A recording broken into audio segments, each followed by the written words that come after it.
Καλημέρα και από μένα.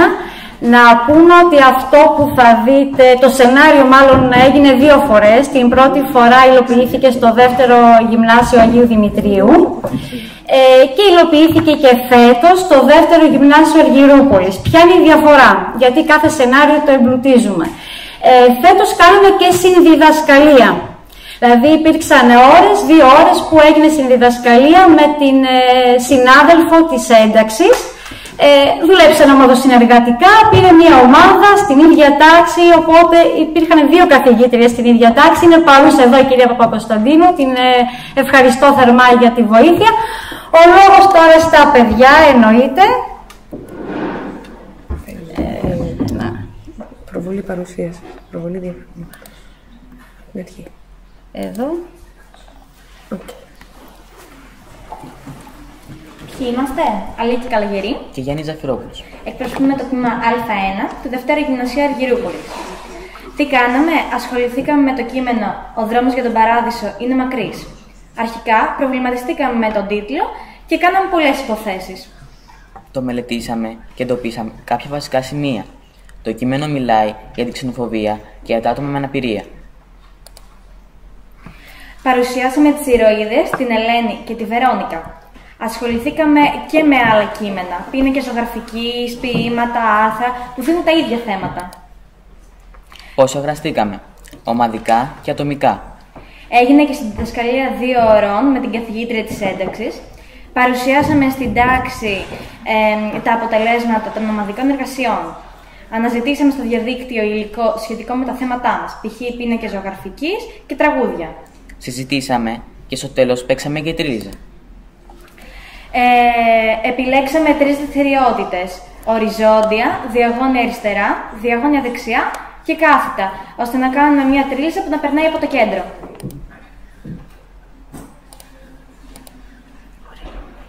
Μοιραζόμαστε κάποιες σκέψεις για τα κείμενα.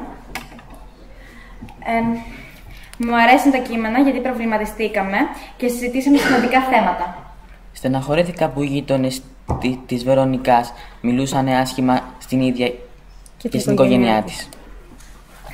Δεν μου άρεσε που η Ελένη δεν είπε την αλήθεια στη φίλη της, ότι δηλαδή ήταν ανάπηρη.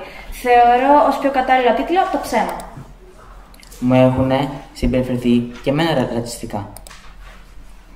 Μου άρεσε που η Βερόνικα, παρόλο που δεχόταν ρατσισμό, δεν κρατούσε κακία. Δεν μιλούσε με κακία για τους άλλους. Τι έγινε στο τέλος? Δεν είναι ωραίο εξαιτίας των εξωτερικών γνωρισμάτων ή εξαιτίας του τόπου καταγωγής να βάζουμε κάποια άτομα στο περιθώριο. Χάνουμε ενδεχομένως την ευκαιρία να ανακαλύψουμε πόσο καταπληκτικό άτομο είναι. Δεν πρέπει να επηρεαζόμαστε από τους άλλους και να συμπεριφερόμαστε κι εμείς ρατσιστικά.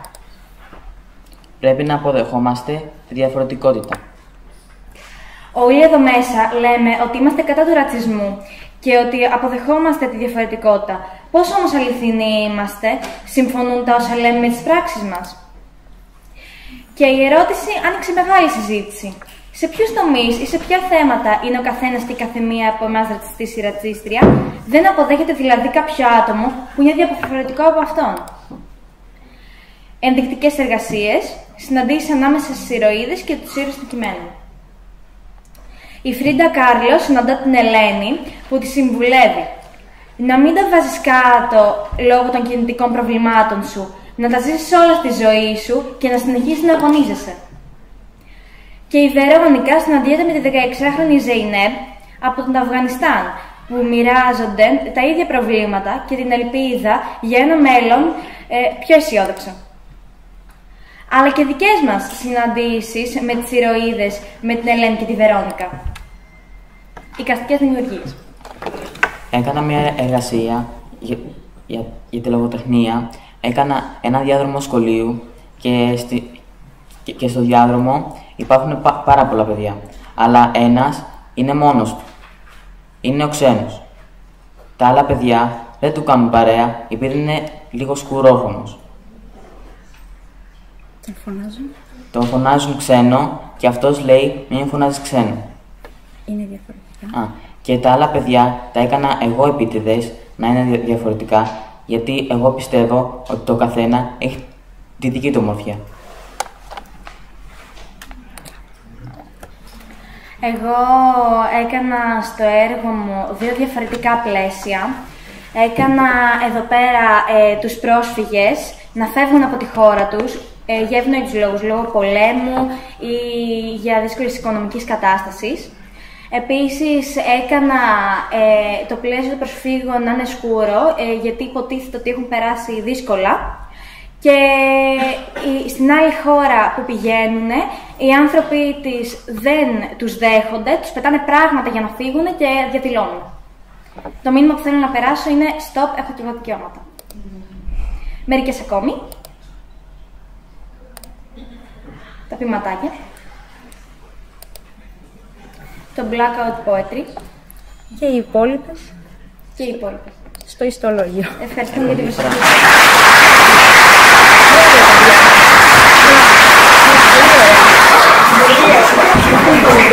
Πολύ ζωντανά.